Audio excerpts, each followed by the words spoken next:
if democratically people want to address this issue, that is their right. But secondly, you must do so on an informed basis. And you must look for high quality policy, and you won't get that without a good debate. And if you ask me to make a trade between saving the planet tonight on a whim and feeding people, I'm sorry, I'm going with feeding people. You've got to have conviction, you've got to be guided by the data, you've got to actually think facts matter, taking people with you matters. The fundamental spirit that has imbued the West is the only spirit that has ever actually lifted people who are oppressed out of their oppression. Yeah. And so what that means is this, I believe that too. The radical critique that's been aimed at Western culture in the name of freedom for oppression is actually attacking the very spirit that has lifted people out of oppression to the degree that that's been the case. If there's no intrinsic worth that's divine in some sense, so sacred, then why can't I just do with you what I want if I have the power? But I don't see how you can make a moral case that if I can do it, I shouldn't. If you're going to make the moral case, you have to make the assumption that each person, in some sense, is created in the image of what is sacred, and you can't violate that, regardless of apparent. Hello, everyone. I'm just concluding my tour in New Zealand and Australia with a wrap-up discussion with Mr. John Anderson.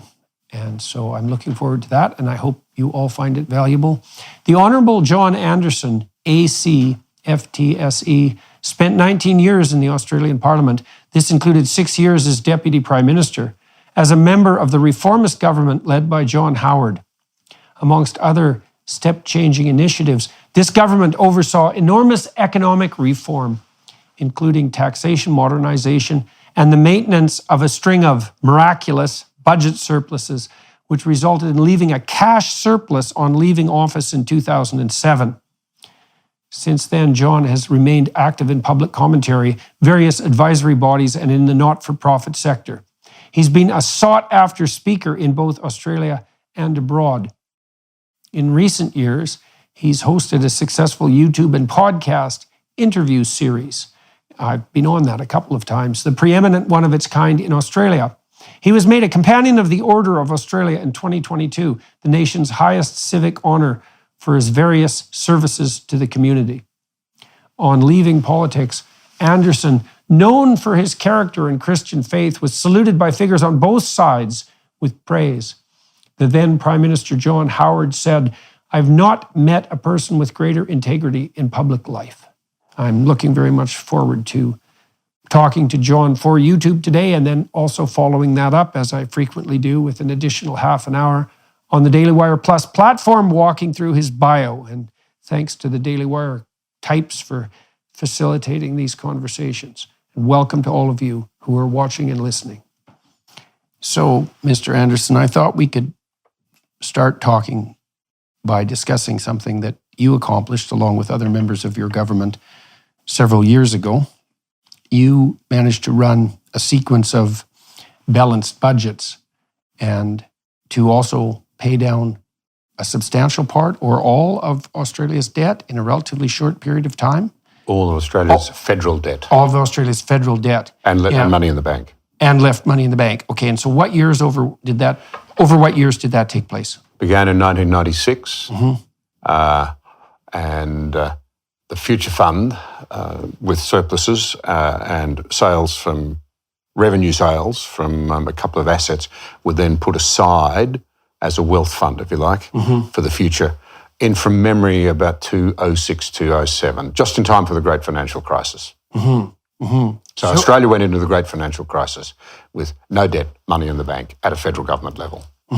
Okay, so why don't we delve a little bit into exactly what that means? Because there's a bunch of mysteries there.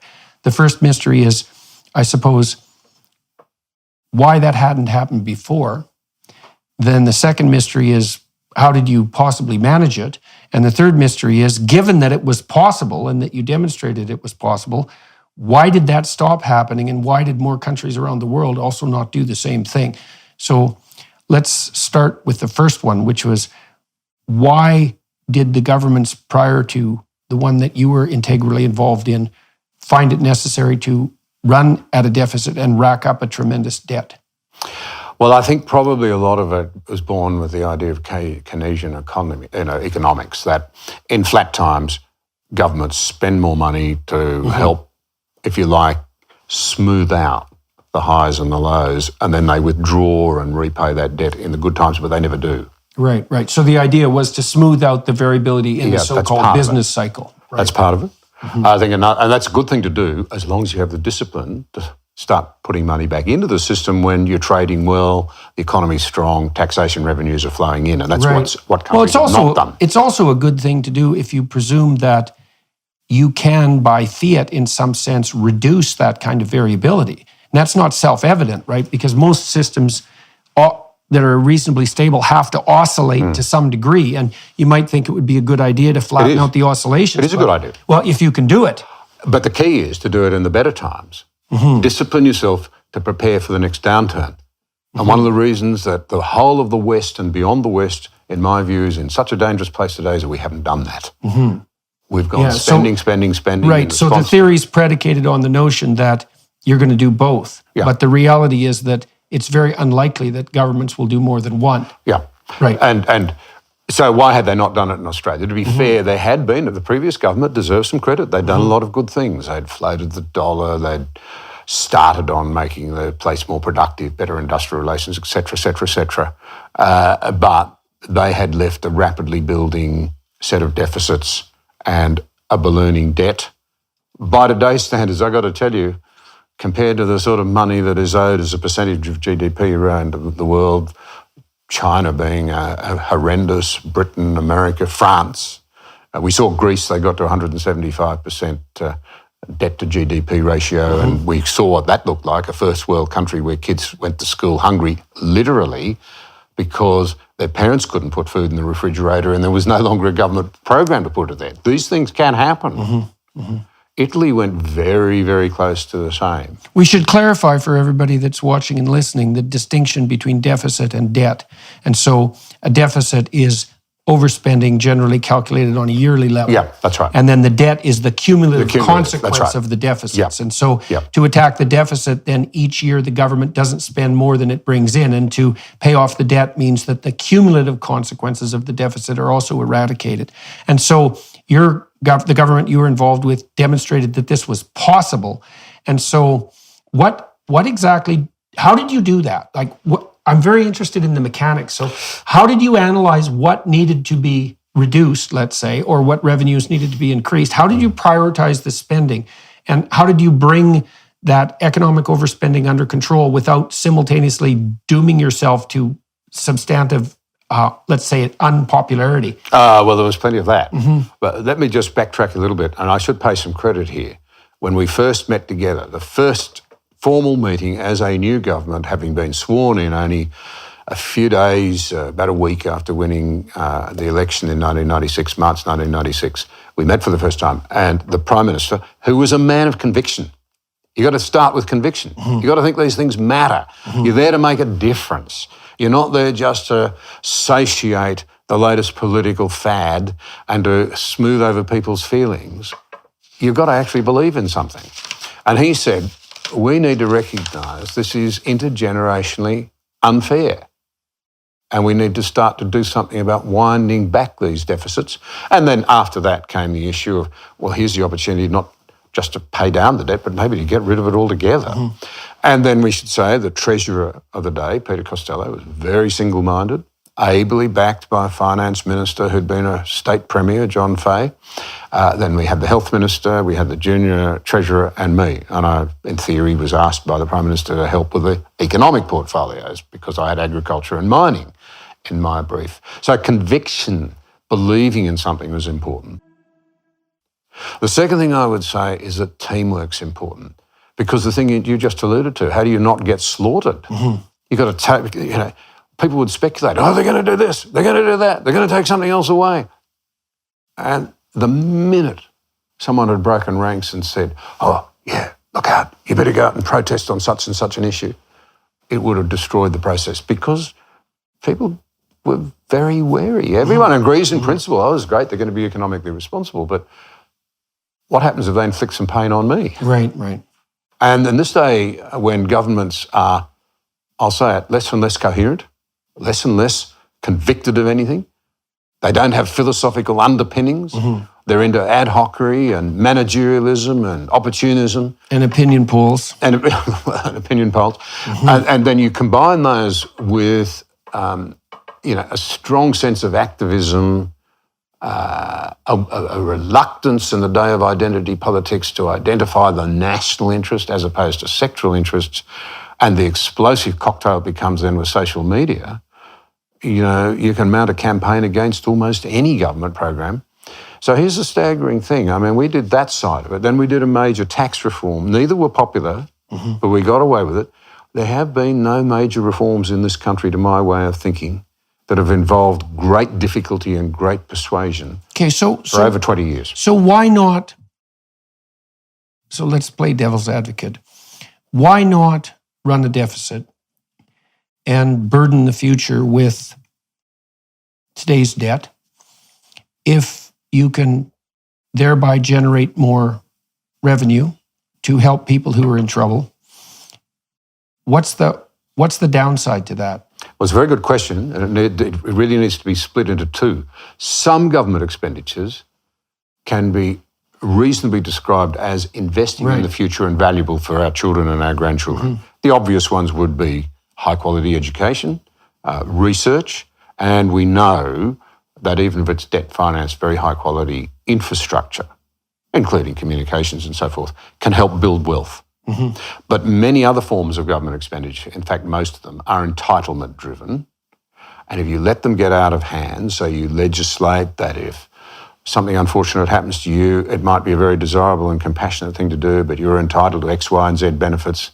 And then you get mission creep and more people are let into the net, and you're spending more and more on an entitlement basis, locked into the law of the land, can only be undone by the Parliament.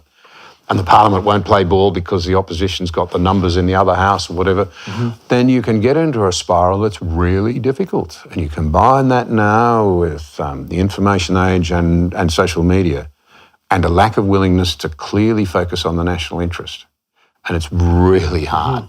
I don't make light at all of the fact that modern governments, even though I can be critical of their lack of philosophical underpinnings, don't do much about it in one way, because we electors, we are in danger, Jordan. I'm sorry to say this, but I'll give you my view. In the West, we are in danger of turning our countries into places that can't be properly governed. I know that's a tough thing to say. Well, and I'm not saying we're there, but I'm saying I think we're close. We could also point out, I suppose, that the evidence that relatively unconstrained government spending produces inflation seems to be incontrovertible. And then we might want to discuss exactly what inflation does to people. So inflation makes each unit of currency purchase less units of value. Too much money chasing too few goods. Exactly. And then you might say, well, who does that punish? And the answer is, well, inflation punishes people who've been wise enough to forestall gratification. Right? So if you're somebody who has been sensible and taken the medium to long-term into account, and you've saved money, so accrued wealth, let's say, and the sort of wealth that enables you to have a house and air conditioning and some opportunities for your kids, we would generally regard that as a social good, right? Because we hope that people who are not profligate and impulsive and who put a little aside for the future, for future contingencies, so that they can take care of themselves and others, those people should be valued. And if you inflate the currency by overspending, then those are the people who are preferentially punished. Because the people who spent all their money, well, they don't have any money. Inflation only affects them tangentially, but it destroys the wealth of the very people whose careful and conscientious striving have produced wealth to begin with. And that seems inevitable. I mean, we've really seen that inflation break out across the Western world to quite a remarkable degree, even a degree that was unforeseen by the central banks, who claimed that they had it under control. I don't know what inflation is running out in Australia, but I know in Canada, I think on the food front, it's about 8% right now. And on the energy front in Europe, it's far higher than that. That's not all because of government overspending, but it's certainly contributing to that. So inflation punishes exactly the people who should be being rewarded by taking a medium to long-term view. And it differentially benefits people who were impulsive and profligate in their spending. And so that seems like bad social policy as far as I can tell. So I agree with all of what you've said, but I think it's really important to understand that it's actually we've done something worse than that. Because what happened was that Australia went into the great financial crisis. I don't know whether you use that term internationally, but that's what we call it here. The meltdown, Lehman Brothers, a real story about the link between culture and good policy outcomes. That one was, because they didn't break the law, but by gee, they broke the spirit of everything that was decent. And these are important things. Where's personal responsibility? Where's decency? Where's doing the right thing in banking more important than making an instant bob? But leave that aside. Most countries actually were starting to worry about their debt to GDP ratios in the build-up to the great financial crisis. They were starting to try to do something about it. Take a line through it, was around 35, 45, 50% in a lot of Western countries. And they were saying, this is getting, need to wind it back, prepare for a rainy day, these are good times. They were the right to do so. Then the Lehman Brothers, unsound money everywhere, exposed all over the place. At one stage, the system nearly collapsed at one stage. So governments did extraordinary things. The government of America bought General Motors and Chrysler from memory. I don't think they bought Ford.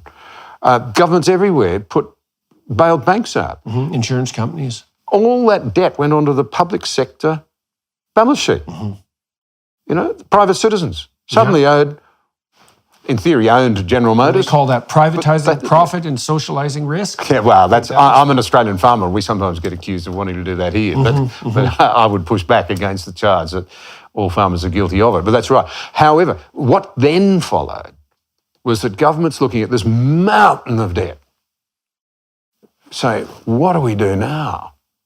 Because the discipline, you asked, let's come back to how we did it, of tough decisions. There was no stomach for it. Matthew Paris wrote, at the time, face it, we're broke. We've overdone it. We're all going to have to live much lower living standards because none of us have got the stomach, to do the hard work to wind back this debt that's going to be so bad for our kids. We're just going to have to. But what governments did then is they looked for inflation, because inflation devalues money and makes the debt smaller. And they looked for it and they pumped money into everything. We had very low interest rates for an incredible period of time. We pursued endlessly quantitative easing, which is basically printing money in a fancy way. It's always ended in tears. Think Weimar Germany. And people kept saying, where's the inflation? We want the inflation to devalue the government debts to get it under control so that we don't have to cripple people with taxation. But the inflation was there. It was in asset prices. Right. Housing prices. And who did that hurt? Where's the social impact of that? It's in housing prices, especially for young people in this country. It really, really worries me. When I left school, I'm a bit older than you, Jordan. I mightn't look it, but I am. And when I left school in the mid-70s, an average Australian house cost 4 times average annual earnings. Today it's 11 times, and in Sydney and Melbourne it's more like 13 times. Now that impacts a lot of things. Social cohesion, I would argue it impacts. Perhaps more seriously and related is family formation. In a time when 92 countries in the world have collapsing populations, and we haven't realised how difficult that's going to be to handle. So I think it's a very dangerous story all round. And again, I say to you, I actually have a lot of sympathy for modern politicians. I could say to them, you've lost your philosophical heart. Where are the great strands of thinking through which you used to look through to see, will this policy advance or take backwards my dream of what the country ought to be? So I could be harsh at that level. But at the other level, I'd say, we've not been prepared to delay gratification, to make tough choices, to say, yeah, look, we want to elect a government that'll do some hard things for our kids' sake to get the whole show back on the road. And here in this country, we've had a minerals boom. We're back in debt. Our debt to GDP ratio now is creeping out over time. It will get out to around 40% on current projections. 40% is the level at which those European and American countries started to lose control at the time of the GFC. This stuff matters. And as interest rates rise, more and more taxpayers' money is just going into servicing the debt. So it's not buying hospitals or looking after schools or providing reparations to countries for climate change damage, all of those things. That's all going to be debt financed from now on. So what did you do to bring down the deficit and to pay off the debt that was hard? And what worked well? I'm very interested in the actual mechanics. How did you decide where savings could be obtained? How did you do the analysis? And where were the major savings garnered? And how much of that was a consequence of tax increase as well? No tax increases. No we tax promised increase. not to. Okay. So and we kept to it. Uh-huh. I mean, look, there are a few little things like airport charges and passport levies and so forth that we adjusted, but there were no tax increases worthy of the name. We said we wouldn't. We relaxed low tax government. We're committed to that, and we delivered. And the only answer really to your question at the headline level is it was incredibly hard work. And those 5 people with their helpers, I was one of them, and I don't want to take all the credit. I mean, this was the Prime Minister saying, this is what we're going to do. And this is a very capable man called Peter Costello and a little team around him and the rest of us working ridiculous hours. And was that his primary goal and your primary goal was to in government? Yeah. We saw it as a vital part of what we were doing. No, industrial relations reform, a more productive economy. For me, rural recovery, because it was in a very bad way at the time. That was very important. And I think it's fair to say that we had a deep commitment to tax reform, but we're unsure about how we were going to do it. But we saw that as, getting back to what might have been called in Britain in those days. I don't know whether they don't use it in Britain anymore. They talked about sound money. We thought that really mattered for a trading nation like Australia, a mid-sized nation. We were very deeply committed to it. But essentially it involved going through everything that government at the level of detail. Everything. I often tell people, forgive me if somebody's listening to this, oh gosh, he's going to trot out that story again. We spent 3 hours debating whether to continue a $90,000 rat baiting program on Lord Howe Island, which is a little island off to the coast. Rats got there off a ship in the 1960s and they were trying to eradicate them. And we thought, it's not working. Should we continue it or can we save $90,000? So you've got the leaders of the country sitting around a table spending 3 hours on $90,000. We got the bureaucrats who, I've got to say, they served us well. They put up the options. But we got them to bring in a list of all of the community groups. And many of them were gently activist in those days. They'd be wildly activist today, who were drawing on a government teat somewhere. I remember being staggered. They put this up, the list on the, does this list ever end? Oh, no, there's another page, and there's a page after that. And we went through that laboriously. You trim here, you trim there. You say, don't need that group. That group's just working against the country's interests. Here's another one we will support. And, whether it's tax deductibility or grants or whatever. So why didn't the furor around that? Because I don't imagine people were very thrilled about that. Right, because you guys didn't, I see. We didn't break ranks. You didn't break ranks. And ranks. neither did the broader political team around us. It was teamwork. It was conviction and teamwork. They're the things I'd want to emphasise. Why did the public put up with it? Well, they nearly threw us out after 3 years. For 12 months, the first budget, with some tough measures in it, was well received. We went up in the polls. The second budget, when Treasury and Finance had advised us that, in fact, we weren't making the progress we thought we were, so we tightened the screws a bit more, and we were in deep trouble. And we were nearly a oncer. But then what happened? This is a really interesting thing. The rewards started to flow. Oh, look, I should just say on how we did it. There were still some assets that we felt could be privatised. That's not always a popular idea, but there were some we felt that could be privatised. And we made a solemn commitment that selling any family silver that was sold would go to debt reduction, not to a new kitchen, if I can put it that way. We're going to pay the house off. We're not going to build a new kitchen, if you see the point I'm trying to make. And we did that, and we stuck to it. And I think there was a slow but begrudging respect in the Australian community. These guys, actually believe in something. I think conviction and belief, well, in those days it carried for something. I hope it still would. And so, we progressed through all of that, only just won a second term. We won it, promising to do something as tough, which was to reform the tax system and scrap the whole messy old arrangement and replace it with what was called a new tax system with at its heart a GST, a goods and services tax. And some people say, oh, that was a thing that nearly did kill you altogether. But actually, I think my personal view is the other way around, because we were saying we believe in something, they just put us back. And I think the mood of the country would have been, we don't like this very much, we're really sick of it, but at least they believe in something, so we'll give them a second term. But then the fruits started to flow. Unemployment started to drop. Real employment started to rise. For the first time in this country for a very long time, real wages started to rise. We've got a row going on in Australia about how to get real wages up, and the current government, they didn't tell us they were going to do it. I'm not here to be political, but they didn't tell us during the campaign they were going to do it. Now they have. To get wages up, we're going back to an old system of industrial relations. You can graph it out. Wages rose when we engaged in industrial relations freedoms measures, to free up the workplace and let people negotiate better outcomes and be more productive and ask for more pay. That's when wages started to rise. And so by the time the next election came around, we had our sort of amazing results and everybody loved us and it was all turned around. So you got relatively rapid results. Yeah, oh yeah. In ways that people could actually detect and enjoy. Yeah. Uh-huh. Yeah. So, absolutely. Yeah. I mean, we didn't think we'd ever see unemployment down at those levels again, but we got there. The bureaucrats are saying, modern economies don't get that low. And we got there. So why did it go sideways and things returned to their normal state of affairs, let's say? I said I wouldn't be political. Let me be honest and say I think towards the end we were getting a little lax and the opposition was looking good and the alternative Prime Minister was promising to be fiscally conservative, i.e. to continue what we were doing. Right. And he looked like John Howard Light. John Howard is our second longest serving Prime Minister, a man I admire hugely and count as a friend.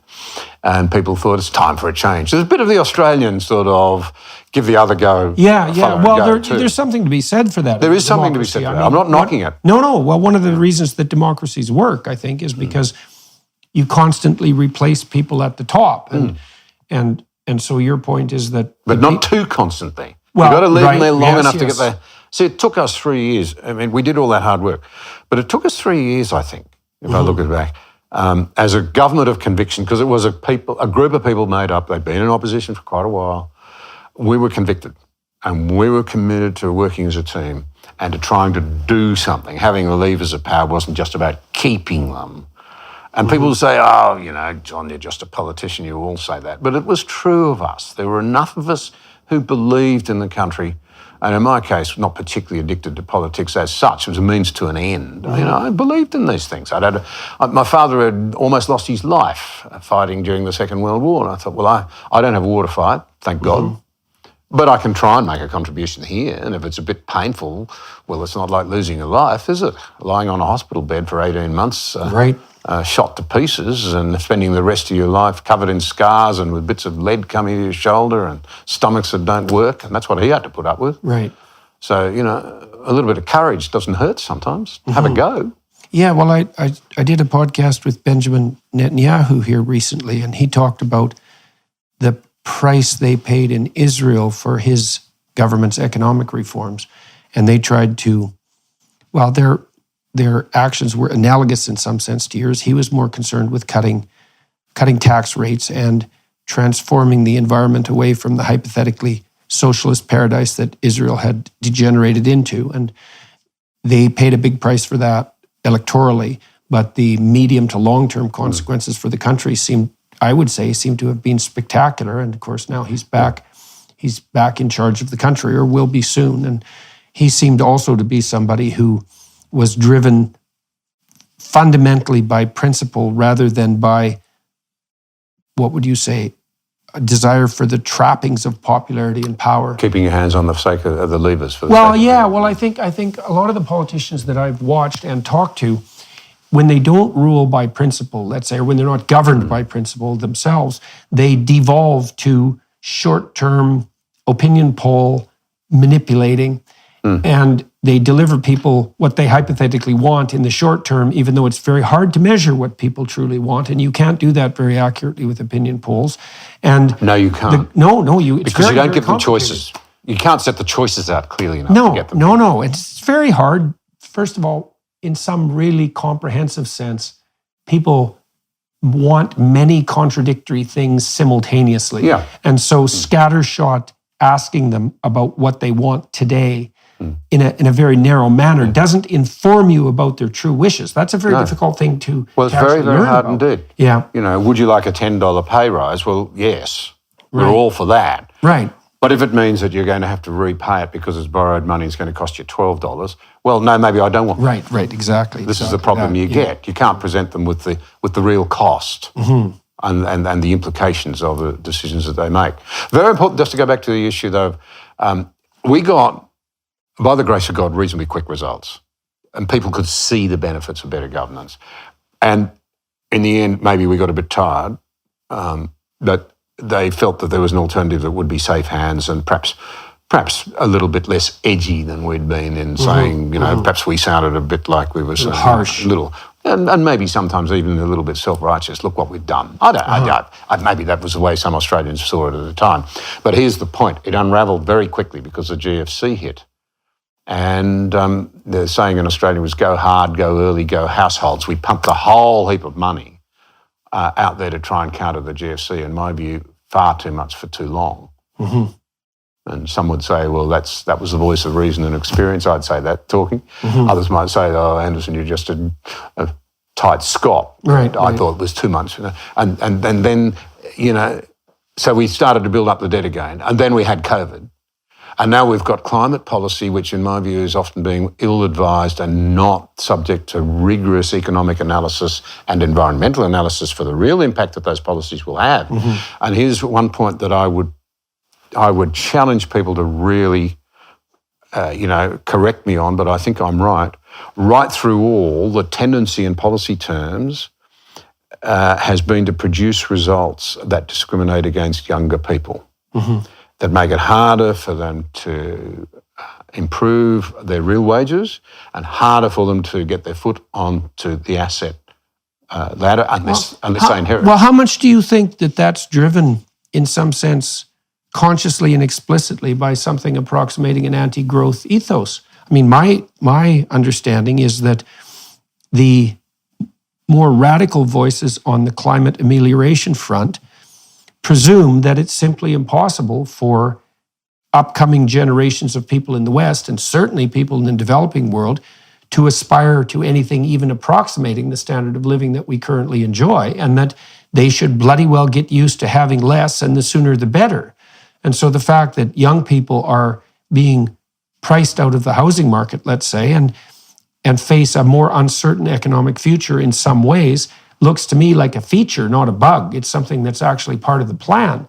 Because if your viewpoint is fundamentally Malthusian, you think, well, human beings will multiply until there's far too many of us, and there'll be a catastrophe as a consequence, which is pretty simple-minded biological modeling, by the way, then you're going to assume that everything has to be oriented towards placing extremely severe constraints on growth. And if that means impoverishing people now, while you're forestalling some hypothetical future catastrophe, and that's entirely justifiable. And it seems to me we're running down that road as fast as we possibly can, with moral flag firmly in air, saying to young people and the developing world, well, we had it pretty good, but we probably burnt up more than we should have, and I think it's time for you guys to pay. And so, I don't buy any of that, because I don't think the limits to growth model is biologically appropriate in the least, because human beings aren't yeast in a petri dish by any stretch of the imagination. And I think that the idea that we need to impoverish the poor and the young to save the planet is not only morally reprehensible and arrogant, but will also produce a far worse planet on the environmental front. I mean, I think all the data suggests that. And so I don't exactly understand why people are buying into this with such avidity, because there's no evidence whatsoever that it's producing the results that are intended, even by the people who are pushing forward the policies. A lot of issues in there. Let me have a little bit of go. Let me have a little bit of a go. I think you're right. Our parliaments now are infused with a lot of people who think we've got to stop growth and wind it back. But they won't tell you that. So I had a scientist say to me a couple of years ago, when I said, we've got to be really careful on climate change policy. If we frighten the living daylights out of our kids so they're all so depressed as we're told they are, because they think there's no future, rather than saying, well, here's a challenge, let's go out and try and solve it. We've solved other challenges, we can solve this one. They become very defeatist, and now we get stories all the time about young men having vasectomies because they didn't want to bring children into this terrible world. And the scientists said to me, oh, well, it's because the governments are not taking effective control over climate, and that's what's depressing the children. So I went to Australia's, the bloke I respect most, a fellow called McCrindle in this country. He has a research outfit. And I asked him, I said, this anxiety amongst our young people, record numbers of kids expressing anxiety because of climate change. I think the world's going to end. He said, no, it's much more complicated than that. The kids are smart. They're working out that it's going to be really hard for them to get a job. They're working out that it's going to be really hard for them to afford a home. They're working out that probably means they're going to have to live at home and not go and fly. They're working out that romance is very difficult. They're worried about climate. But there's a whole heap of things. So there you have it. So you couldn't possibly confess your policies were going to make it even harder for young people. So, and this is at the heart, in my view, of a lot of the problem we now have. I alluded to it briefly. Traditionally in Australia, we've had three broad philosophical political streams. Conservatism, nothing left to conserve, so they haven't got much to say. The classic liberals believed in small government, in free enterprise, strong civil societies. Well, now they look to government for everything, it seems. And the social democrats, your sort of left of centre types, many of whom, look, they were pretty noble. Their objectives, at least, were noble. The last time I said this, that was particularly true of the union leader types and the people who were really working for the working class. Many of them were people who just wanted the weak and the oppressed and the mards and liars to be recognised as members of the community, as part of the family Australia. That's noble. Might disagree with what they wanted to do. We used to have these arguments in the parliament. People had views and they assessed the issues of the day. They looked through the lens of the issue, to what they thought Australia should look like. But now there's a fourth, which is this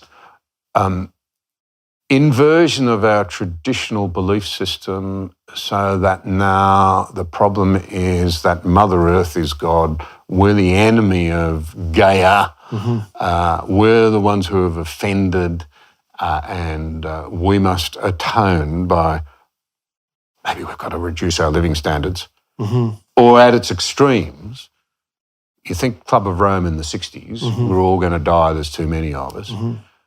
If you really press some of them, it boils down to lifeboat ethics. We're sinking the planet. Yeah. The lifeblood is going to go down. So we've got to... So anything is justified. We've got to jettison some. Yeah. Now, would you rather be the person, Jordan, who was jettisoned, drowned, or the person who made the decision that somebody else was going to? Yeah, well, that's right, precisely. Yeah, well... Here's just one little question I would make out of that. I do see some very, very, very, very privileged people who are climate change activists who don't seem to intend themselves to make any sacrifices. They're not going to go overboard. They think someone else should. And I'm really worried that the young and the less well-off in our society... Well, we already know who's going to go overboard because they're already starting to go overboard. I mean, what happens inevitably is that if the policies you're pursuing to save the planet, which by the way have been highly ineffective, even by the metrics of the people who are attempting such things, the consequence of your policies is to radically increase the price and decrease the reliability of energy provision, then what you do is you tip the hundreds of millions of people who are already living at a near subsistence level, maybe have just started to clamber somewhat above that, you tip all of them back into insufficient subsistence living. And so you definitely, by making energy more expensive, there's absolutely 100% no doubt that the primary effect is the further impoverishment of the already poor. And so they're going to be the sacrificial victims on this front. And that would be true in part in the West because the poorest Western people will definitely pay the biggest price for higher energy costs. But it's even more true in the developing world because as poor people are in the West, they're richer than poor people in the developing world. And if energy is more scarce and food is also more expensive, then the poor people in the poorest places will be the ones who suffer the most. And there's absolutely no doubt that that's already happening.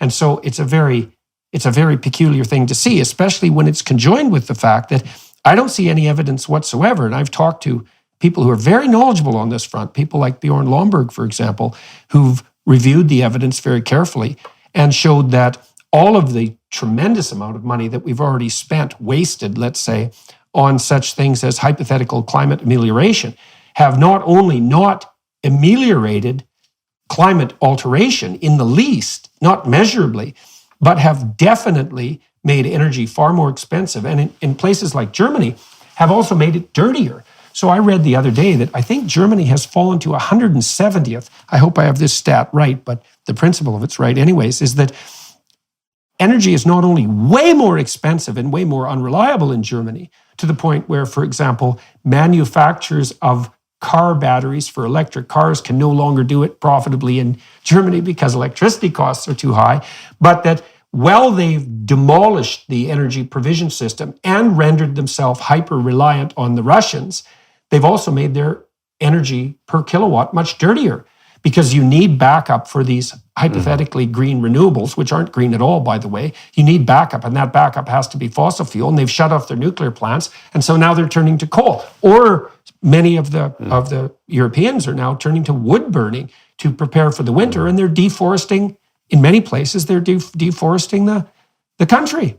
And so one of the things we got to get real straight here is that even if your goal, and even if you have the goal of a more sustainable environment, and you have your metrics in place to produce that, and even if you accept the apocalyptic version of carbon dioxide overproduction, which I don't at all, by the way, but even if you do, there's no evidence whatsoever that these counterproductive policies that are punitive in relationship to the poor have had any impact on the environment at all that hasn't been entirely negative. And so I don't see at all how anybody on the radical left, on the globalist utopian environmental front, can put forward an argument saying that there's anything about that that's moral, because we have way more people who are poor than we needed to have. We're impoverishing people in the West and the developing world. And while we're doing that, we're actually making the environment worse by the standards that the people who put in the policies regard as the appropriate standards. So how is that helpful? And then on the colonial front, one of the things we hear all the time is how awful the European world really has been in terms of its imposition of the colonial empire on the rest of the world. And there's no doubt that, all of us walk on blood-soaked ground, and that's part of the catastrophe of being human, I suppose. But I can't see anything more colonial that we've ever done than to insist that we enjoyed a pretty damn good standard of living, and that was driven almost entirely by fossil fuel reliance. But it's pretty much enough of that for everyone else. And we cannot expect to have a world where those in the developing world could aspire to or hope to have anything like the prosperity that we've enjoyed. And we're going to be the good examples in our own country and teach those, let's say, backward savages exactly how they should treat the planet. I can't see anything more colonial than that attitude. Like I see in Canada, for example, I think I read recently that if Canada hits all of its climate goals for the next 25 years, we will reduce our carbon output less than China will increase its carbon output next year. So it's completely bloody pointless from any practical perspective. And the argument might be, well, we should lead by example. It's like, now should we? We think those developing people in the developing countries who are trying to move towards some reasonable standard are too damn dumb to figure this out all by themselves, eh? And we're going to charge in there like the saviors. And while we're doing that, we're going to impoverish them, and we're going to make our own countries worse off. And there's nothing colonial about that. It's like, I don't think so. I think there's something plenty colonial about that. We should say, it's no wonder that you'd like to have enough food to eat and not have to burn dung and wood in your huts. And it's no wonder that you'd like to have some educational opportunities to your children. And obviously the way forward to that is going to involve fossil fuel utilization, clearly, because there's no alternative. And we'll just get the hell out of the way while you pursue, quite successfully, by the way, what we've been pursuing for 200 years. I don't see a moral leg to stand on in that debate. It's appalling, and it's murderous. It's worse. So, well, to pick up some of those themes, I mean, I'm, as you know, involved in agriculture, and I'm passionate about feeding people. And you made the comment about driving people in the developing world into poverty. I put a slightly different twist on it. You'd reverse decades of the most astounding progress in lifting people out of poverty. Right. Australia is one of the 7 big hitters in international agricultural research. There's 6 countries and the Gates Foundation that put money into it. And we've just done some research that's really interesting. It shows that participants benefit their own agricultural sectors enormously, because while we participate and help the third world, developing world, with their feeding issues and so forth, we learn things that we're able to bring back here. It's a real win-win. And the progress has been amazing. An extra 5 billion people fed properly. Right. It's stunning. Over the last 50 years. That's something to celebrate. That's for sure. This is good And that's news. a huge part of that is a consequence of they're turning to something like free market solutions.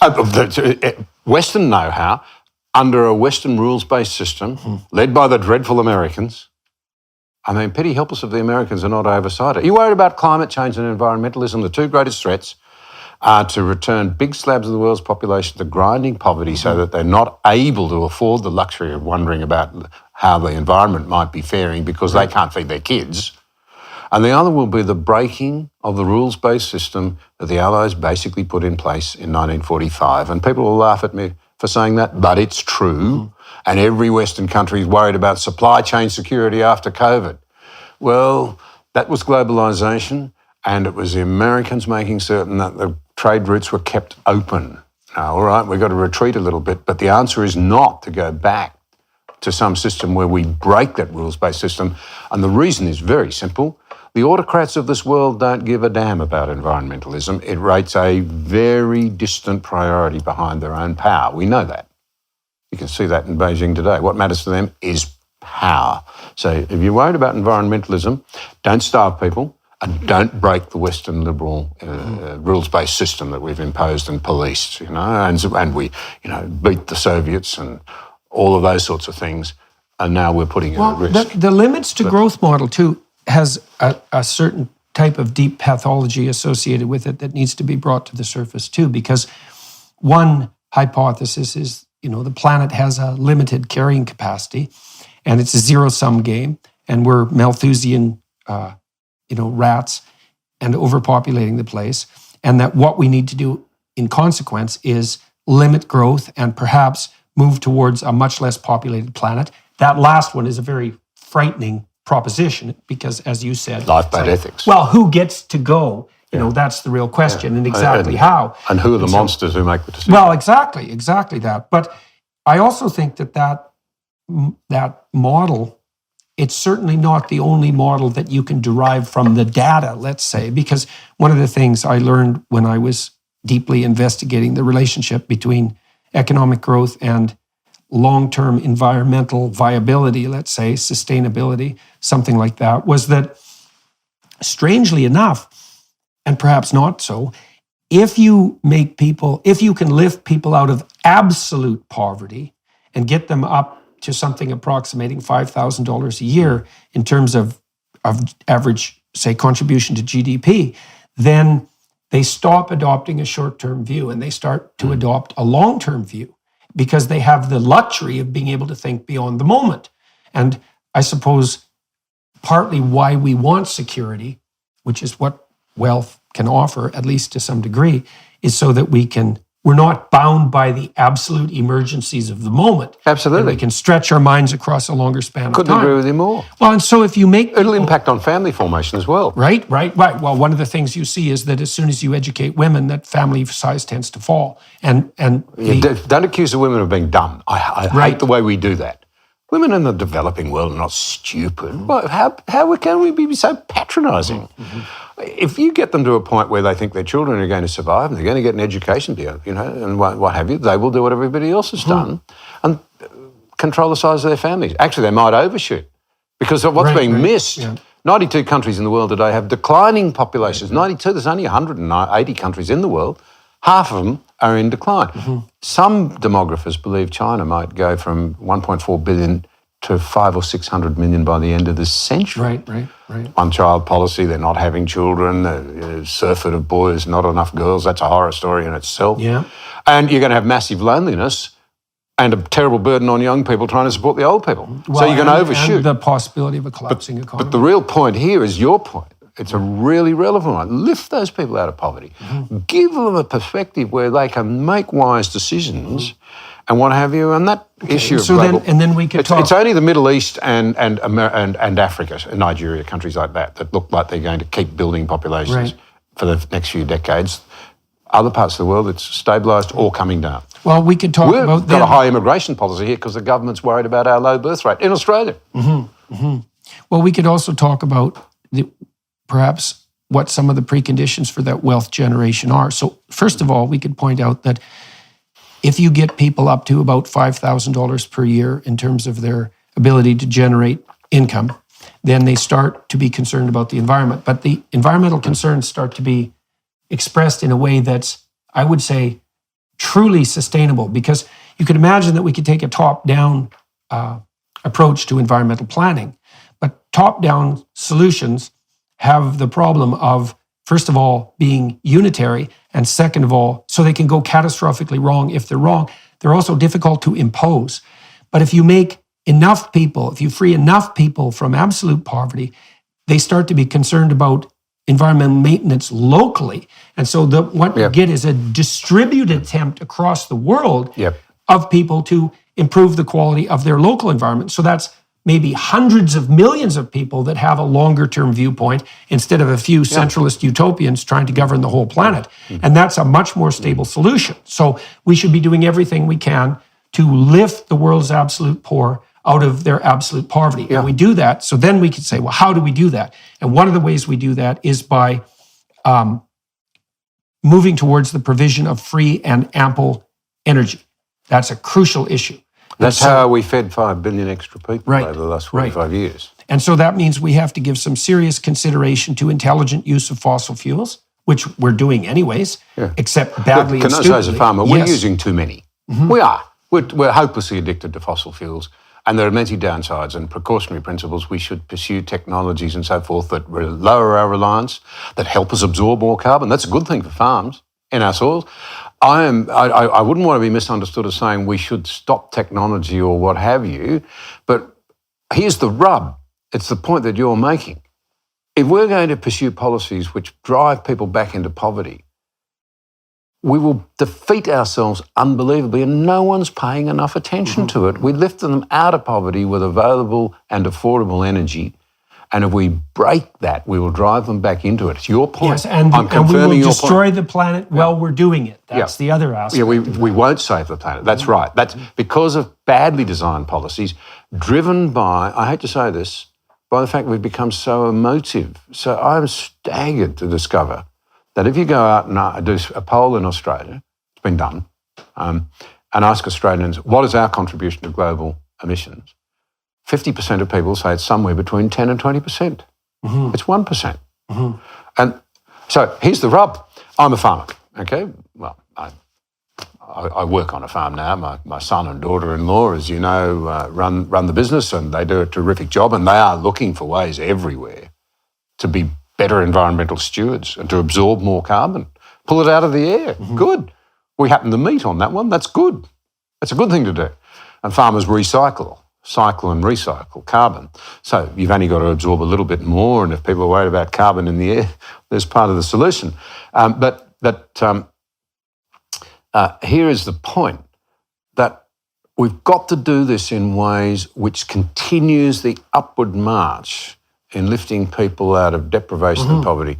The improvement, we don't realise how well we've done, not just in lifting people out of poverty by improving their nutrition, education. With the exception of a few cultures now, even the girls around the world are getting much better education than we thought. Most people have much better access to electricity than has been thought. That we've fallen behind in our understanding of the progress we've made. No, it's been so rapid, it's hard to believe. And to stop it, I think we should take great pride in it. And we've done it with research, with extension, compassion, concern for others. That's not a bad thing to have. Well, we've also done it. We've also done it. I would say, free market. Well, that's okay. So we can turn to that. So not only, so we know that we've made tremendous progress on the economic front, especially since the the fall of the Soviet Union. And it's partly The because... last 10 years, here's a little factoid, I'm told, and by people I believe, I meet a lot of people in this area, the world's farmers have produced enough food in each of the last 10 years for 10 billion people. That's well in excess of global population. And I don't think we're straining our ecosystems to do it, to be honest. Using more fertiliser perhaps than I would like, and that's a story in itself. But of course, that's made out of gas. It's one of the great emitters and all of that things that people are worried about. But Germany is a country where a lot of gas is used to make ammonia. Half the world's grain production depends on the artificial fertilisers that are made out of it. Right, on fossil fuel. And BASF, as I understand it, in Germany, one of the biggest producers in the Western world, is moving their operations to China. And we talk supply chain security. Yep. It's going to move. I think that as a farmer, that I'll be blunt about it, I'm worried about that. Yeah. I'm worried about that. And anyway, we have made this solid progress that we're in danger of reversing because we don't know what we're doing. And here's the other point I wanted to make, as a farmer. One thing I know is that it doesn't matter what we do in Australia.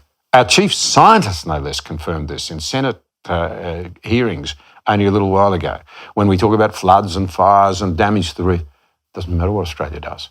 So as a farmer, whatever is going to happen globally is not going to be influenced by Australia. I have to prepare, my family have to prepare to farm in whatever circumstances come. What's the point? At a practical level, for politicians to say, we're doing the things that will save you the next flood or the next fire or whatever in this country is just dishonest. It's not going to make any difference. We know that. Well, there's no evidence that any of the things we've done so far have made any difference. But even if the whole globe did it, maybe we don't know what the outcome would be. It doesn't matter what Australia does. One of the things that, with regards to carbon dioxide output, one of the things that people are listening and watching might want to think about is, I've been attacked many times for being a climate change denier, let's say, and I don't really care for that accusation one way or another. But one of the things I know recently from my investigations is that one of the consequences of carbon dioxide overproduction over the last 15 years, because carbon dioxide levels have been going up, and some of that seems to be a consequence of anthropogenic activity, human industrial activity, let's say, is that paradoxically, and contrary to all predictions on the environmentalist side, the planet is now 15% greener than it was in the year 2000. And 15% that's a tremendous amount. It's an area that's larger than the United States. And it isn't obvious to me that that's a bad thing. And it's more than that.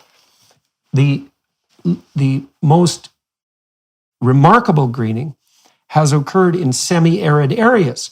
And so the deserts are supposed to expand as the globe warmed or the climate changed, because that was a fait accompli in terms of terminological transformation. And what's happened instead is that plants have invaded the semi-arid areas to a large degree. And the reason for that is because plants have to breathe through pores. And if they open their pores to get more carbon dioxide, because carbon dioxide levels are relatively low, let's say, they let water evaporate out of these pores. If there's more carbon dioxide, they can close their pores, and then it turns out that they can grow where it's drier. And that's driven not only an expansion of greening everywhere there already were plants, but the proliferation of plants into areas that couldn't support them before. And so it's very hard for me to look at that, because that's a huge change, 15%, and not think, well, maybe more plants is a good thing. But there's an additional feature that's going along with that also has to be contended with. And I don't see people on the environmental front grappling with these issues in any manner that strikes me as credible. Not only has the total biomass of plants increased tremendously, 15%, but crop yields have gone up, because it turns out that carbon dioxide is a pretty damn good fertilizer. So instead of having less food because of climate change forced by carbon dioxide, we actually have more food, and we have more food with less fertilizer. And so I think you could make a case, and I know this is utterly heretical, and it might not even be true, that carbon dioxide output's a net good. And I also know, for example, that we have somewhere between 300 and 400 parts per million of carbon dioxide in the atmosphere right now. And that's actually a historical It's actually low by historical standards, quite low. And plants really have a hard time even living at 150.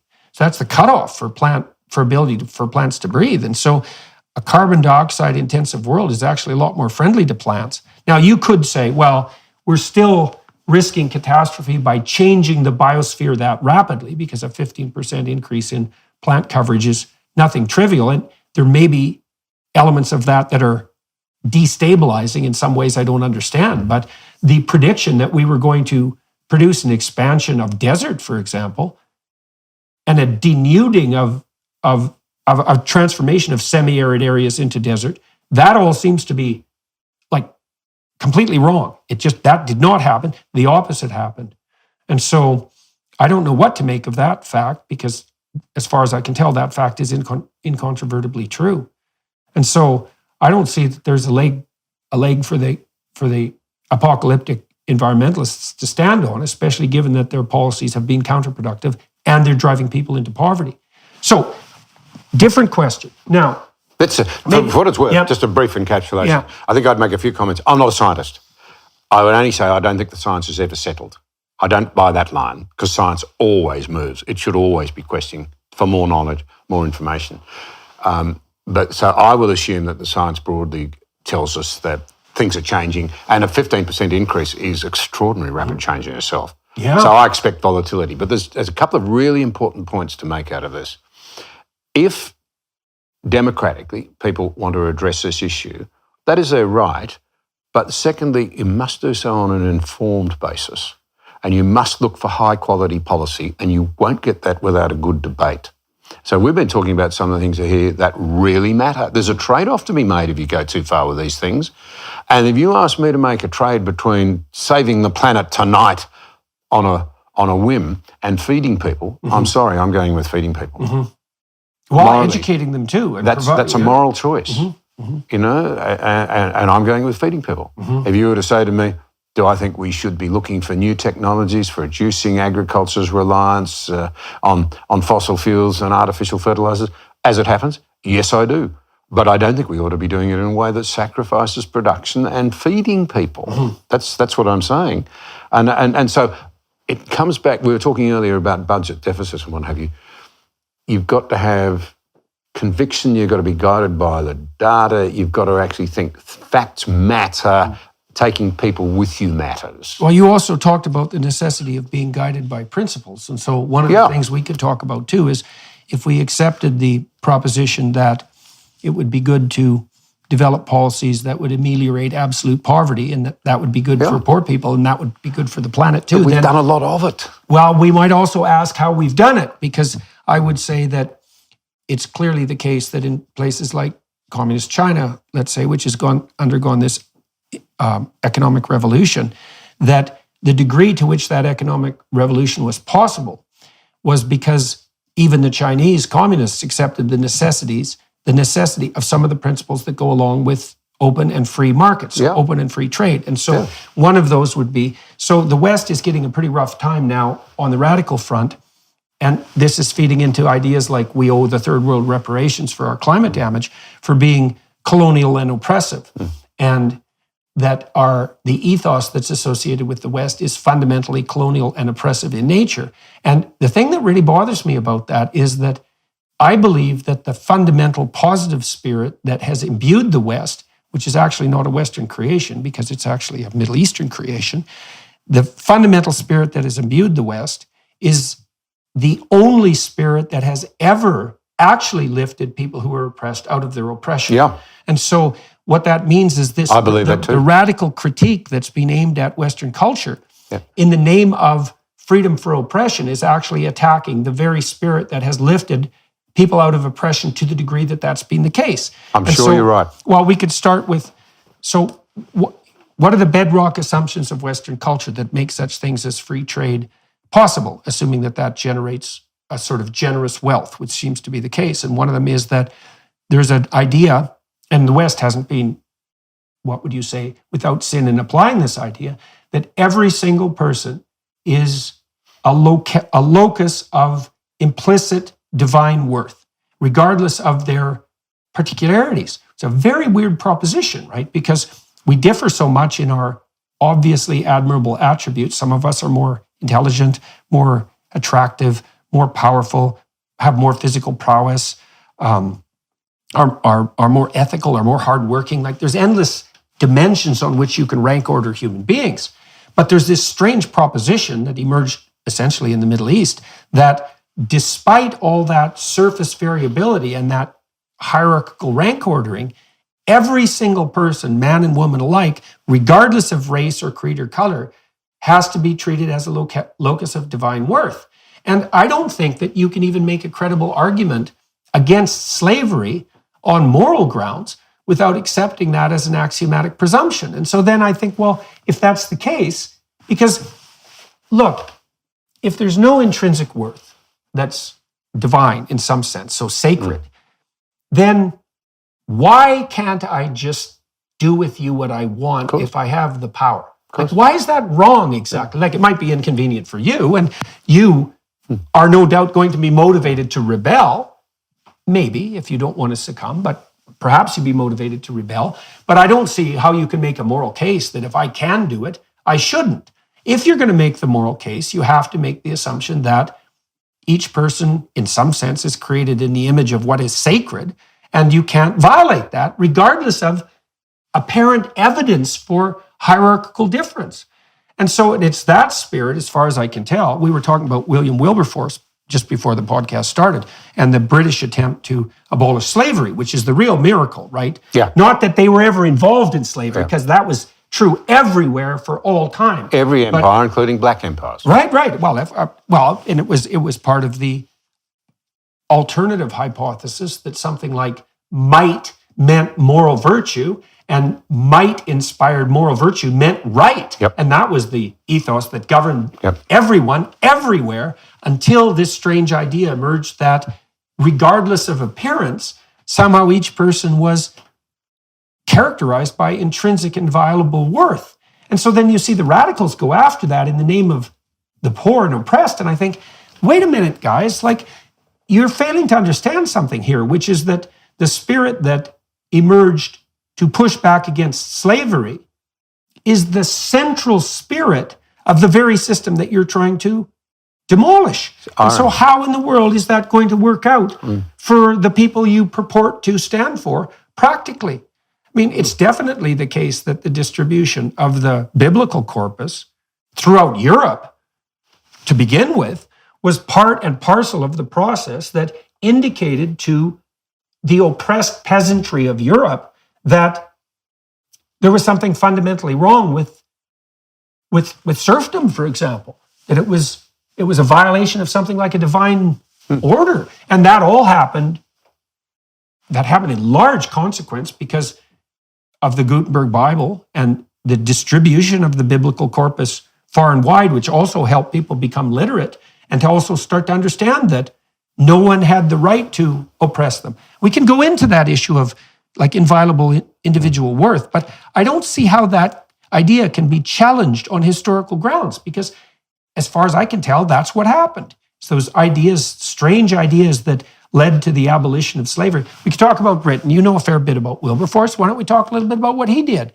Because it's quite the bloody miracle. We will be right back with our conversation with John Anderson.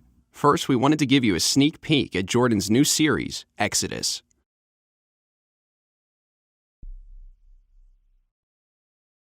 Well, I thank you for asking. It does. Before I do, to take up this point that you're alluding to, Australia's longest-serving Prime Minister and probably the deepest intellectual leader, certainly since the Second World War.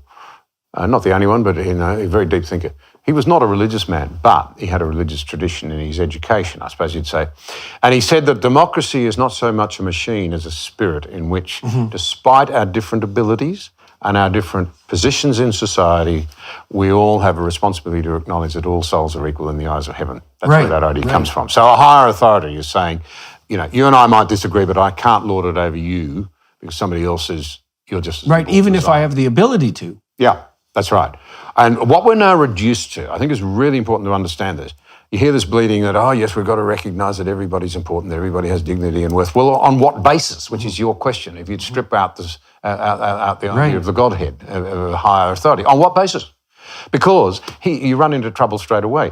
The most common reason now given would be to say, well, human beings have either high intelligence or they have a sense of morality, or both. Both arguments are used, usually together. Therefore, they're unique. Therefore, they're special. But the problem, you've just alluded to the problem. Some are brighter, some are less bright.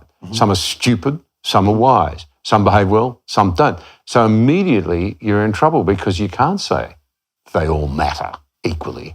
You've lost a model. So the Wilberforce one is exemplary. In the context of Black Lives Matter, I've thought about this a lot because I abhor racism. I think it's the most appalling doctrine because I'm deeply imbued with a Christian view that whether I like somebody else or not is irrelevant. Somebody else says they matter as much as me. You know, the constituent who attacked me on the back streets of and it happened a few times, sometimes on racial grounds, you know, where I was attacked for my race. And I had to stop and say, don't respond in kind. This person matters just as much as I do. I might be the Deputy Prime Minister of the country, but our higher authority's just as worried about him and places just as much value on him and his life as he does on mine. And that's genuinely where I happen to come from. But now, okay, so every empire we know of has kept slaves, and there are 45 million estimated slaves today, so it hasn't gone away. But only one empire, having kept slaves, then moved from within to abolish it. And it's the very empire we seem to want to hate most now of all. It's the British Empire. And so you had this evil slave trade known as the Triangle. Ships would go out to the west coast of Africa. They would buy slaves who'd been rounded up by Africans themselves. They'd gone into the inland, slaughtered the weak and the infirm, pretty brutal stuff, and the infants and what have you, marched the able-bodied ones that could be sold for a few trinkets back to the coast. They're sold to people in this reprehensible trade, taken to the East Indies. The way they were packed into the ships, I mean, it was just absolutely inhumane. Mind-bogglingly inhumane.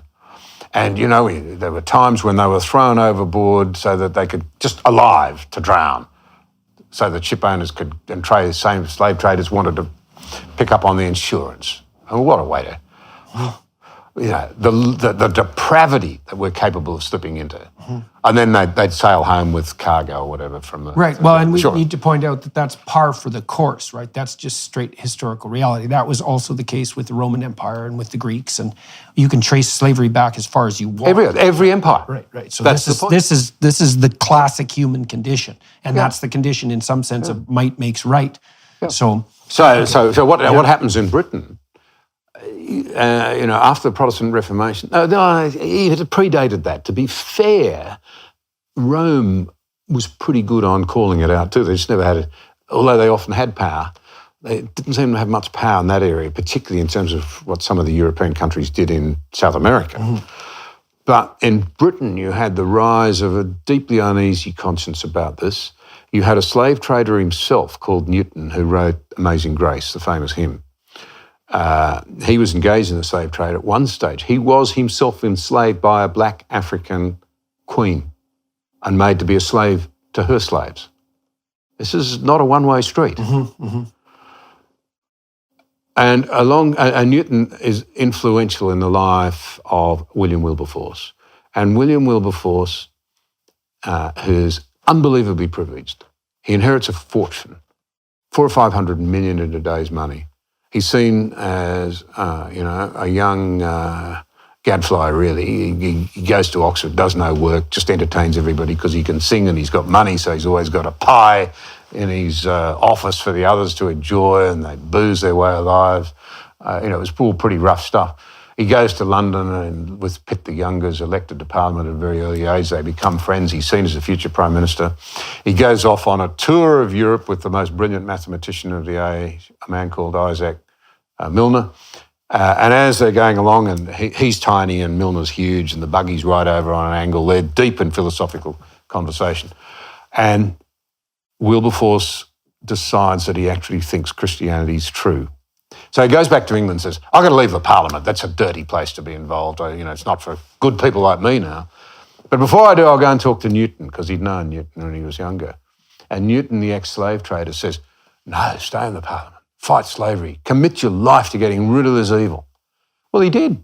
And he teamed up with some remarkable women in the day, remarkable women. Hannah More, one of the most gifted drama people of her time, communicator, educator.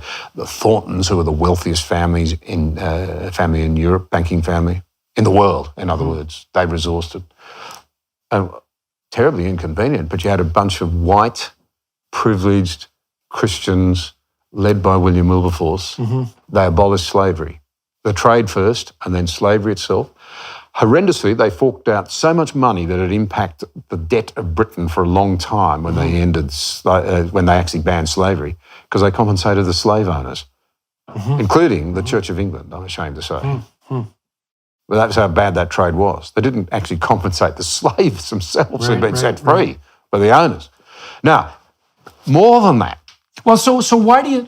Well, here's a question, and it's worth delving into.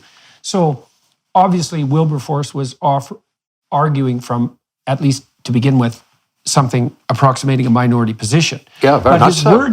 But his words didn't fall on deaf ears, right? No. He was able to elicit an echo of conscience in the people that he was speaking to. Well, so to me, the consequence of that is, or the reason for that, is that by that time, the notion that all human beings were made in the image of God had permeated the English narrative consciousness enough so that when what that meant was made explicit by someone like Wilberforce and people were being called on their hypocrisy, their own conscience echoed the claim. But there's another aspect to it that's really interesting. Just to finish on what Britain then did, is to try to end it everywhere else. And so they sent the most powerful navy in the world to stop slavery on the high seas. And a lot of white sailors died. Were they racist because they were white males? No, dying to end black slavery. So this is much more nuanced. I mean, this idea of calling out one race against another for all the evils of the world it does not stack up for a moment. Now, to come back to your question, because it's germane to that, I reckon it would be fair to say that it did start to fall on fertile ears, but the shocking part of it was that he was saying it's not just we white Europeans who are human beings who need to be valued. See what I'm saying? He's saying that these people who are regarded as less than human, the Africans, were also fully human. And the famous text is from Galatians, for we're no longer slave and free, we're no longer Gentile or Jew, we're no longer man and woman, we're all one in Christ. In other words, all equal value. God doesn't discriminate, loves each of his creations and loathes it when they're violent to one another. That's what he took out of it. He went away and studied. He wrote a book. You can still get a modern translation of it called Real Christianity. And the subtitle is The Difference Between What People Think It Is and What It Really Is. And that was very interesting in itself. And one of his great supporters was Josiah Wedgwood, the pottery maker. And he struck what is regarded by a lot of people, historians, as the first political slogan. A brilliant piece of pottery, incredibly intricate bas relief, I think that's the word you use for it, of an African man looking up pleadingly. It's incredibly lifelike. It's a beautiful piece of work. And it's white on the Wedgwood blue background. And the thing underneath it is not, am I not a man and a brother? Right. Now, this is really radical stuff. But it's fantastic stuff. And Churchill said when a culture stops talking about its history to its children, the story of its beliefs and its heroes, it's saying they're null and void, and young people don't have a sense of place, and they're thus open to Karl Marx's dictum that people that don't know their history are easily persuaded. Yes. We don't know any of this. I mean, what a hero is Wilberforce. This guy could have had the life of Riley, could have been Prime Minister, got his hands on those levers of power, but he dedicated his life successfully as a very wealthy man, a very privileged man, to people who were not regarded as full members of the human family. Right. Well, I think why would you not be inspired by that? Slavery for 175 years on the high seas, if I remember correctly. Sorry? So the British fought slavery for 175 years on the high seas. Well, they were still fighting it. Well, right. I mean, we thought it had gone in Australia. The Australian Federal Police were called to a house in 1975 in the suburbs of Sydney because there was a story going around there that was a brothel that had slaves in it. The police said, no, that's no slavery in Australia. And they turned up there. They'd been told there were 20, but there were 23. It was true. And we started to realise, we had to pass laws because there was no laws against slavery in Australia. There were no laws. So we assumed it didn't happen anymore. But now we know there's 45 million Indian. There's a lot of them. I've been trying to think through, you talked about this book Wilberforce wrote about, let's say, true Christianity. And I've been trying to think through what it might mean practically and graspably, I suppose, that each person is in some sense of axiomatic worth. That's the axis around which all belief must turn, all productive belief. And so I think it has something to do with the nature of consciousness itself. All of us are very particularized creatures, right? So we're only going to make ourselves manifest in the world once. We're a very unlikely combination of genetic improbability. And so biologically, we're each unique. And then the circumstances we're thrown into are also unique. And so we're each the conjunction of two unique situations, let's say, highly unique. But each of us, within those unique circumstances, with those unique talents, have to grapple with, let's say, we have to grapple with the possibility that's laid out in front of us. And we each have to do that in a particularized way. And if I, as a conscious being, if I grapple with the possibility that lays itself out in front of me, I can bring something into being that only I can bring into being because I'm particularized. And then the thing that's so remarkable about that is that because I can communicate, and that's part of this fact that I'm imbued with this logos, which is really the capacity to communicate, if I create something unique, if I realize something unique because of that particularity, I can then share it with other people. And so that means they can, weirdly, even though we're all particularized, we can all benefit from the operation of our own particularity. And, there's this idea that's deeply embedded in the Christian belief system that whatever Christ is the word that generates order out of chaos, made flesh, right? And then he's God himself, which is the process that generates habitable order out of chaos, made human. And it's a very interesting idea because what it means is that there's a universal principle, that's the logos itself, the word, that finds its embodiment in the particularities of time and place, right? So that unites, let's say, a little town in the Middle East 2,000 years ago with the divine itself. And that's a model for a human being, is that we each embody this process of encountering chaos and potential and transforming it into habitable order. That's what's laid out in Genesis 1. And we each do that in a way that's communicable and that's universally valuable because we can share it. And insofar as our societies are set up to insist that that be allowed to happen, then our societies can be productive, reciprocal, and generous.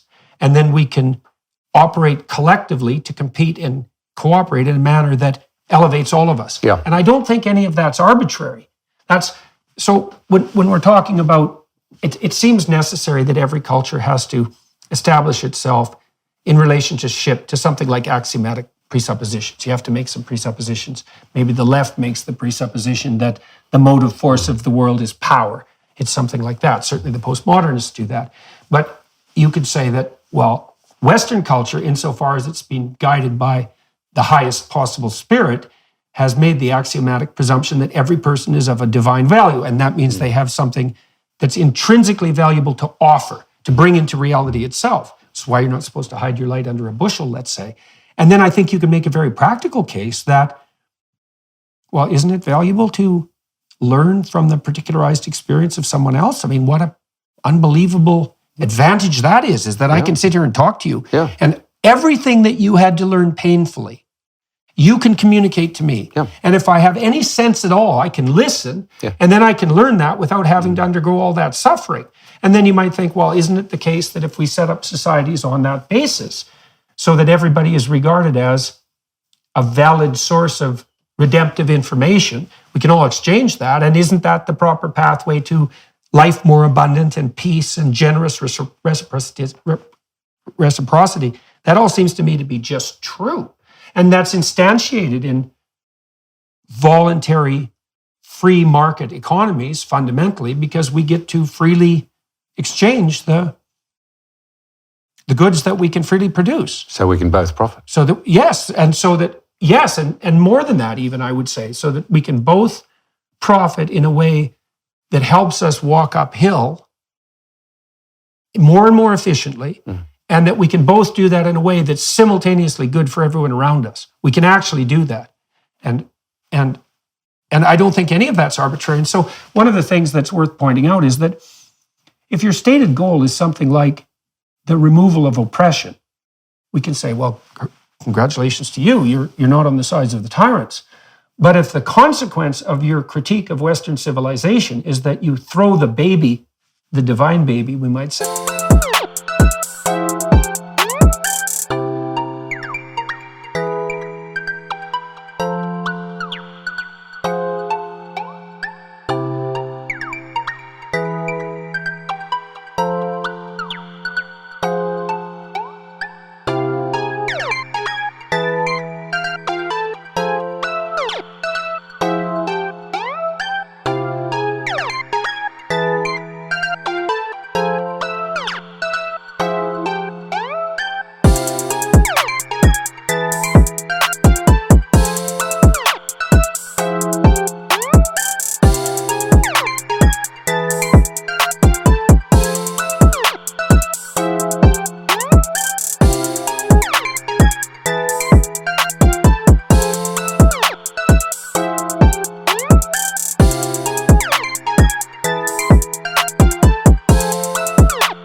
out with the bathwater, and you don't recognize that this insistence on the intrinsic worth of each individual is actually a precondition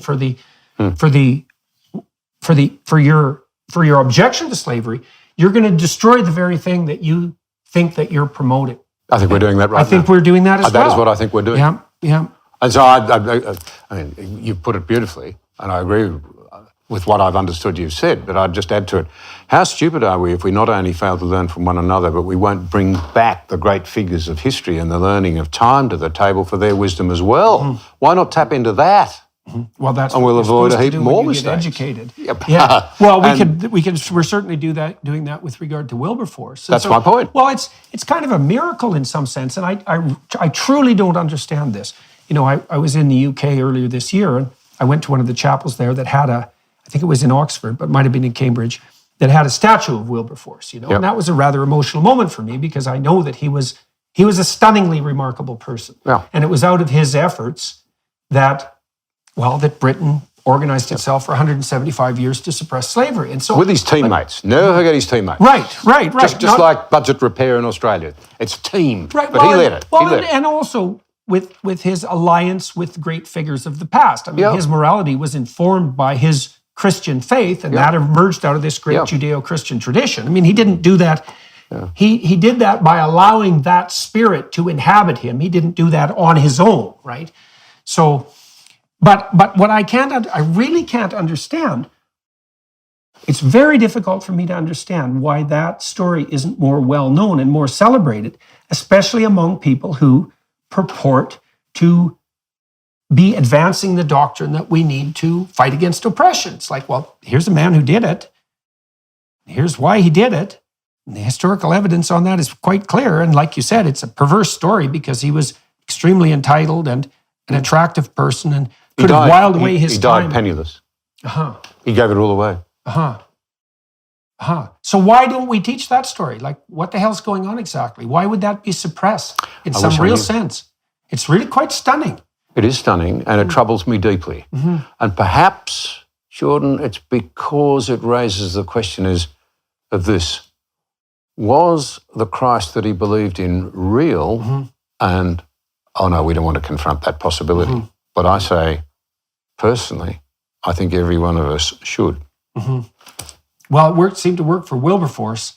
And so, you know, I've been thinking about this in detail too. And so, course, these questions always hinge on what you mean by real, but I would say that pain is pretty real. Everybody acts as if that's true. That's for sure, right? We feel it. Everyone acts like pain is real. And so then you might say, well, if pain is real, what allows you to cope with pain or transcend pain must be more real.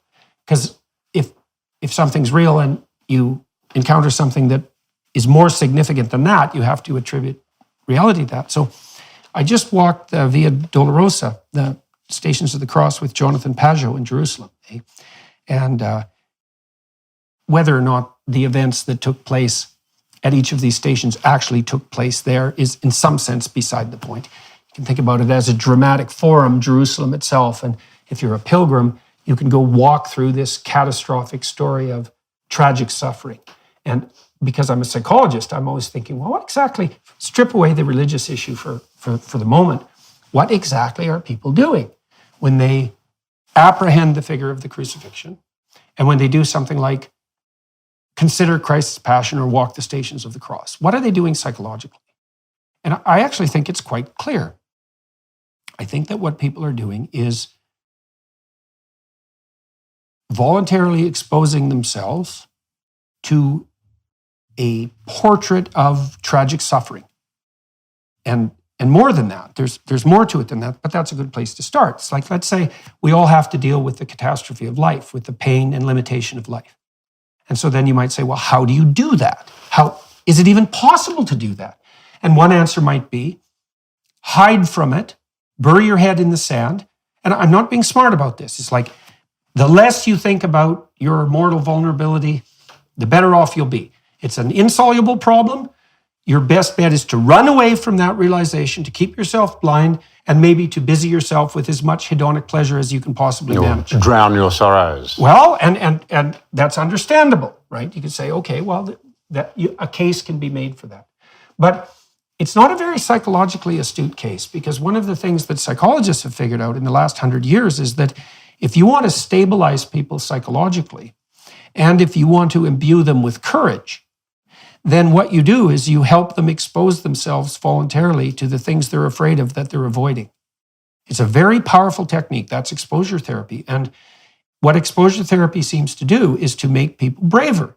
And I'll tell you how exposure therapy works, because it's no joke. So I had a client who was afraid that he would cut himself. And he was afraid that if he was on the top of a building, that he would jump off to his death.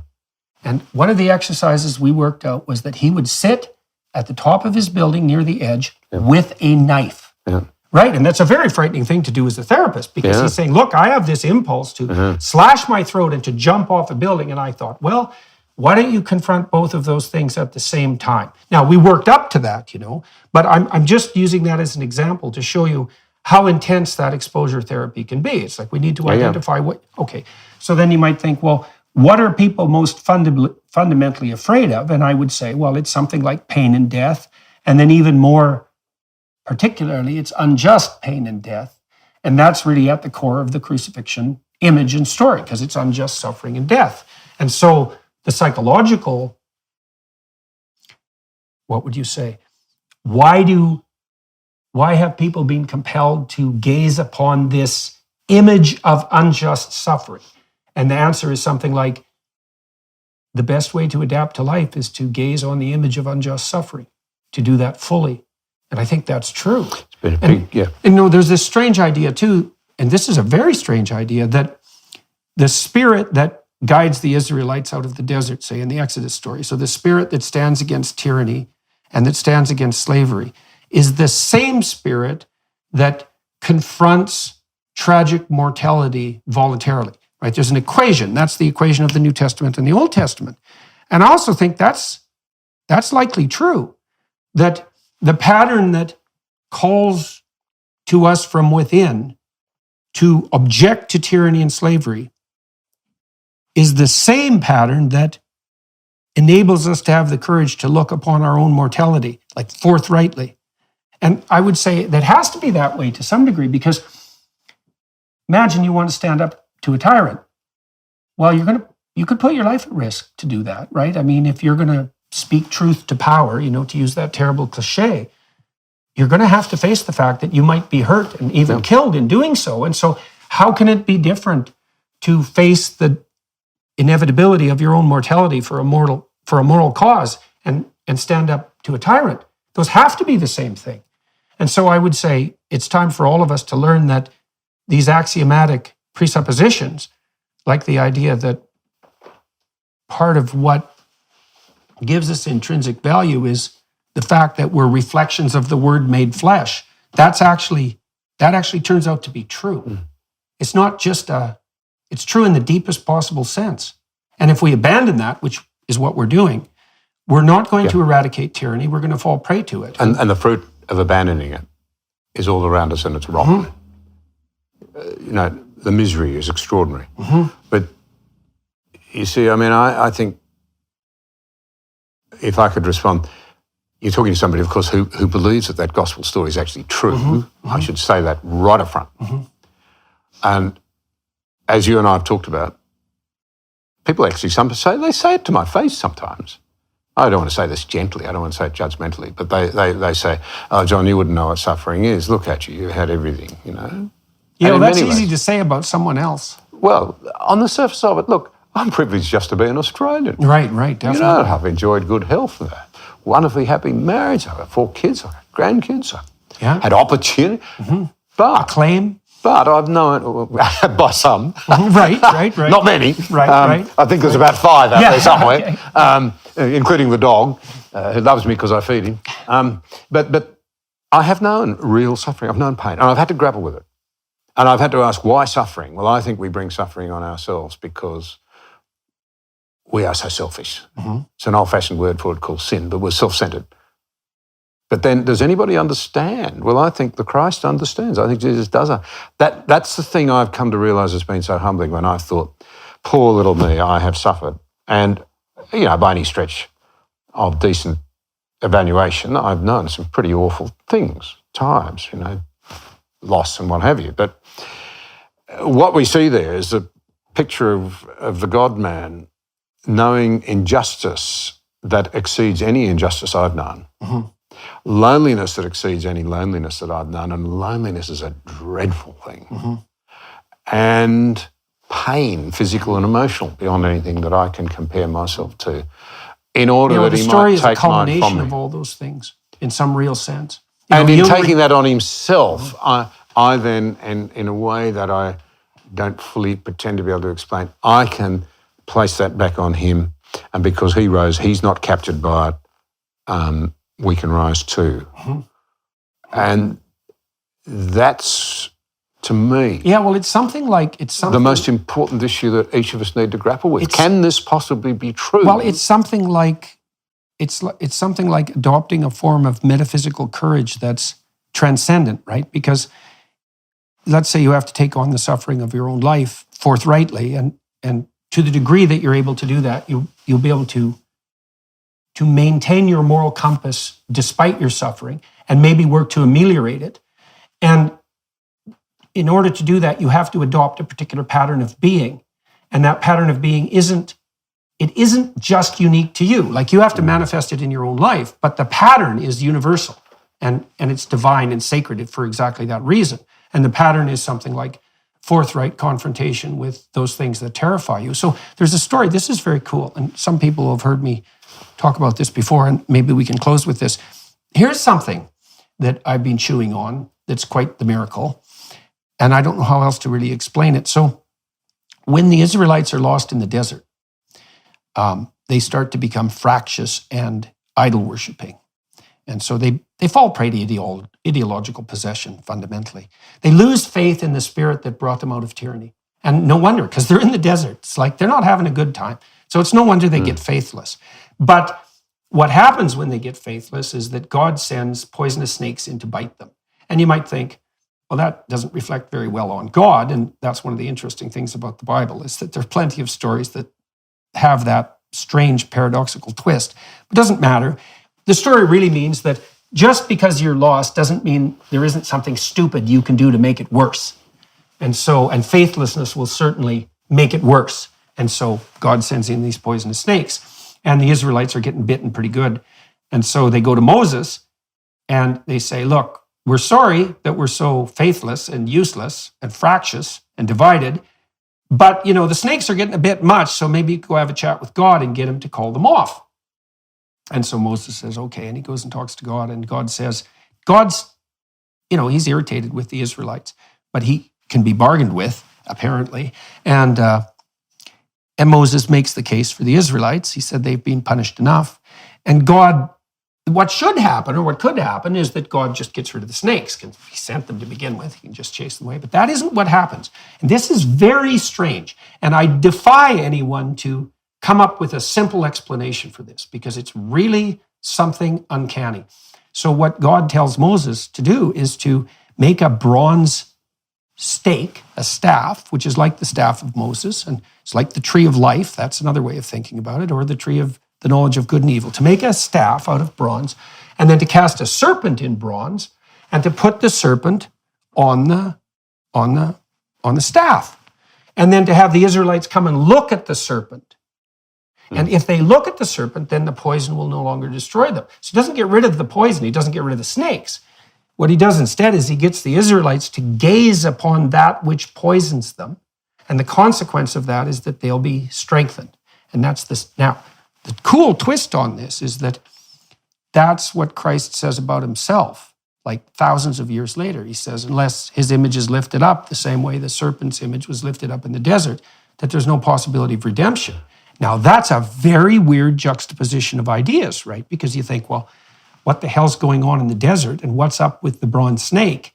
That's a mystery in and of itself, which I think is associated with the necessity of facing that which can bite you, right? To pay attention to it, to adopt a stance of challenge in relationship to it. It's a very deep idea. But then to make the case that that's analogous in some sense to the crucifix, that's an unbelievably sophisticated psychological move. Because you might say, well, what's the sum total of all snakes? And I think you can make a very straightforward and compelling psychological case that there's no confrontation that's more ridden with snakes than the confrontation that's laid out in the story of the Passion. It's a limit story. So it takes all possible snakes into account: betrayal, death at the hands of the mob, innocent suffering, like you name it. It's part of the suffering in that story.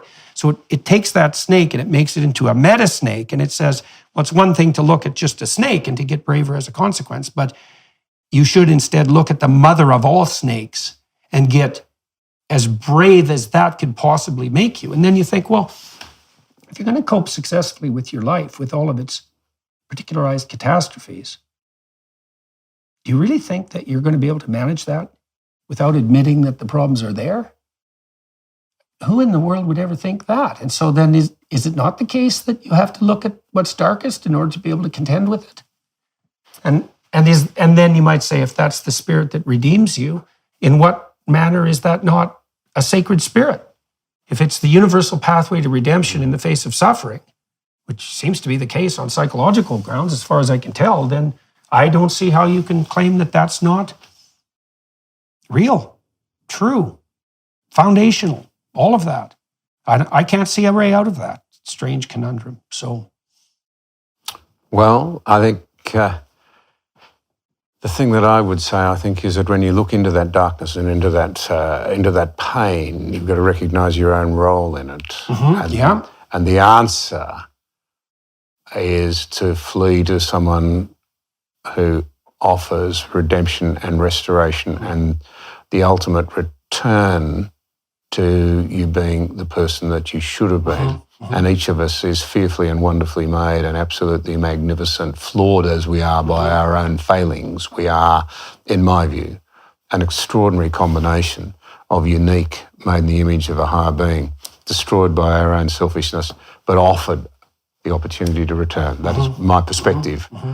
And well, I think that partly what happens, if you do look very deeply into the suffering that characterizes your life, is that one of the things that will happen is that you will start to understand the role you play in that suffering. Yeah. Right? And like life seems to have an arbitrary element, and there's plenty of sick children who don't seem to deserve it morally, let's say, but when you look very hard at your own suffering and you contemplate it, the probability that you're going to see some causal role that you've played is pretty high. And then you have the option then of not doing that anymore. And that's something like confession and redemption.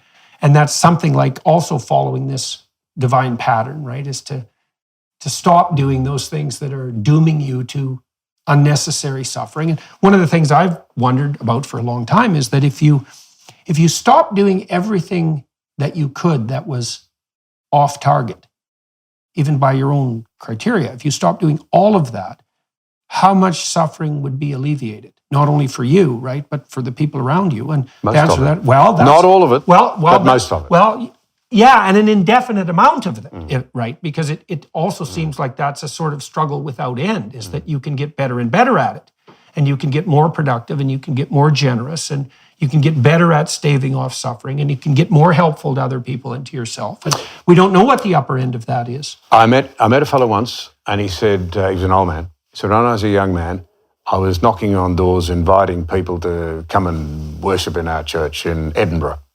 He said, I knocked on a door, and an old man came out, and he said, nah, I'm not interested in God. I was in the trenches, First World War. I don't want to know, but I stopped believing in God. And this young fellow said to him, I can understand your hurt. Can I just ask you how you would react if I were to say to you that I think if I'd been in the trenches, I would have stopped believing in man? And he said, the old fellow teared up. He said, you better come in, I want to talk. And so we need to be much more honest with ourselves, I think. And I think the thing that I would say is that hope is so important. And for me, the hope is the eternal hope, for me. And the only thing I would say humbly to others is think carefully before you dismiss it too lightly. Right. I've had to try and make sense of the conundrum that is life, of good and evil, of joy and of pain. And what keeps me going is the secure hope. It is for me very real, that the wounds will be bound up and the joy will be complete. And I'll be the person I should have been. A lot of people would be very relieved to hear that. And restored in relationship. Yeah, well, part of that is the injunction we talked about earlier, not to throw the baby out with the bathwater. It's like, we should all be concerned about the continuing possibility of atrocity and oppression in the world. But then, and we should be very cognizant of the role our own cultures, the cultures that have delivered to us our privilege, let's say, that have played in maintaining that oppressive regime. But at the same time, we should very carefully differentiate what has been done that's been right and good. And Wilberforce is a great example of that. By their fruits. I know. Right. And we sort of say, oh, so-and-so was a religious nut. And look what they did. Yeah. Look at the towering figures. Just think of them. Yes. Incredible. And then ask yourself in all seriousness if you could have done as well. He was followed by Lord Shaftesbury, another privileged man, who got the kids out of the mines and out of the chimneys and got some basic rights for women and some labour laws that worked. Right. And we could Another hero. We could do as well in our own life. All right, Mr. Anderson. Good I've talk. enjoyed it hugely, as always. You bet. And so thank you all on YouTube and the other platforms that you're listening to or watching through for participating in this conversation. And we hope that it was useful. I'm going to spend some time talking to Mr. Anderson on the Daily Wire Plus platform at a more biographical level, talk to him a little bit about the journey in his life that took him to the places that he's been and helped him draw the conclusions that he's drawn. And that'll take place on the Daily Wire Plus platform. And thank you to them for facilitating this conversation and making it possible technically and practically, and to all of those of you who are listening and watching.